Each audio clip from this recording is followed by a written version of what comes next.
Is there anything wrong with trying to communicate with deceased loved ones through the use of mediums or psychics? You betcha.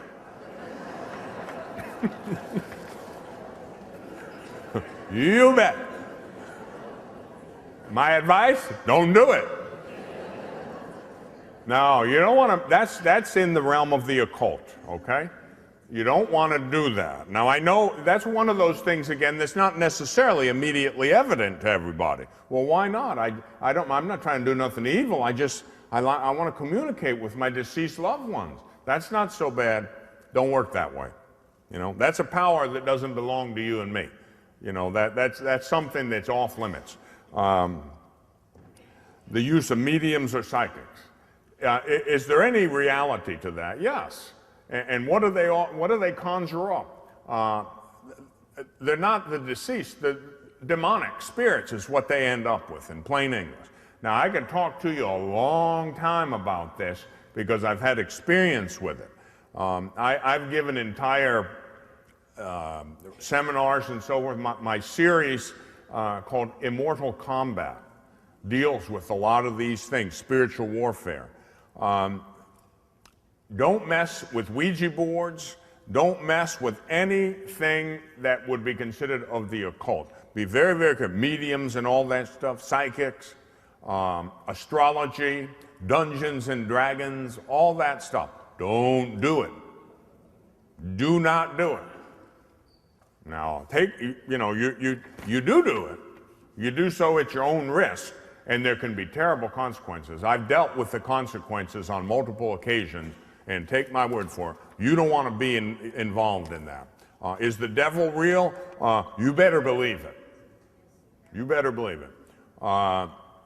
That's another question in here about the existence of the demonic. An obviously educated person said, well, I've talked with several priests and even a theologian at a seminary, and they said it's in recent times we've come to question whether or not these old medieval beliefs were real or not. They're just superstitions or something. No, let me just give you the real simple answer. It is a matter of faith, a tenet of our faith, that the devil and the fallen angels exist, and that their activity is very real. Okay, this is a real war, not an imagined war. The spiritual order does not admit of a lesser quotient of reality, but rather a greater quotient of reality. God is pure spirit. Father, Son, and Holy Spirit. God is spiritual. Is he less real? No. God is reality itself by definition. His very essence is to exist, to use philosophical terms. So, don't ever make that mistake. You know, I've told this story many a time, but it'll illustrate the point. One time, way long time ago when I first started, I got invited to a big conference by mistake.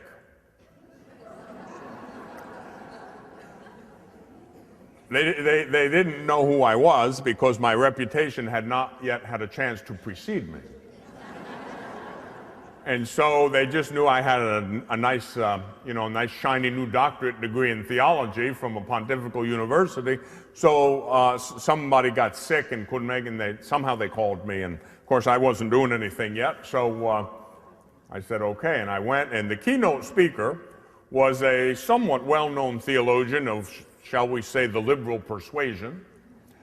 And he gave a talk that basically said, well, you know, we really don't believe in the devil anymore. We don't believe in the devil. That's just a myth. And we don't believe in purgatory because God couldn't have any suffering. And we certainly don't believe in hell because a God who is love could never have a hell. And there was an elderly lady sitting in the front pew who turned to her friend at that point, and she said, well, you know, he'll believe it when he gets there.